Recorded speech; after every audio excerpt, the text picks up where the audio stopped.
Praise the lord. ఎలా ఉన్నారు? బాగున్నారా? నేను మీ పాస్టర్ క్యాలెబ్ డానియల్. మీలో ఇలా అనుకుంటున్నారా, దేవుడు నాకు ఏం చేశాడు, నా ప్రార్థన దేవుడు ఆలకించట్లేదు, దేవుడు నన్ను విడిచిపెట్టాడేమో, నేను దేవుడికి ఎందుకు థ్యాంక్స్ చెప్పాలి అనుకుంటున్నారా? అయితే ఒకసారి ఈ వీడియోని మీరు చూడండి. ఒకరోజు లంగ్స్ చేసే పని వెంటిలేటర్ చేస్తే 25,000, కిడ్నీ చేసే పని డయాలిసిస్ చేస్తే 10,000, ఇంకా హార్ట్ లంగ్స్ మిషన్ అయితే రోజుకి లక్షల్లో, ఇంకా బ్రెయిన్కి సబ్స్టిట్యూట్ రాలేదు, వస్తే కోట్లలో.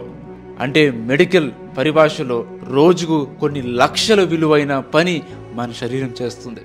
దేవునికి కృతజ్ఞతలు చెప్పడానికి ఎంతకంటే బలమైన కారణం కావాలా? నీ దేహము దేవుని ఆలయం. అవునండి, దేవుడు నిన్ను ప్రేమిస్తున్నాడు. ఈరోజు మనం బతుకున్నామంటే కేవలం దేవుని కృప. నిన్న ఉండిన వారు ఈరోజు లేరు. ఈరోజు మనం సజీవుల రెక్కలు ఉన్నామంటే అది కేవలం దేవుని కృప. ఒక్కసారి హాస్పిటల్కి వెళ్ళి చూడండి, ఎంతమంది అక్కడ ఎమర్జెన్సీలో ఐసీలో ఉండి ఎంతమంది నలిగిపోతూ ఉంటారో, ఎంతమంది ఏడుస్తూ ఉంటారో, ఎంతమంది వాళ్ళు ప్రాణాలతో పోరాడుతూ ఉంటారో. ఒకసారి వెళ్ళి హాస్పిటల్స్ వెళ్ళి చూడండి. ఈరోజు మనం సజీవులో ఉన్నామంటే, ఈరోజు మనం బ్రతికున్నామంటే అది దేవుని కృప.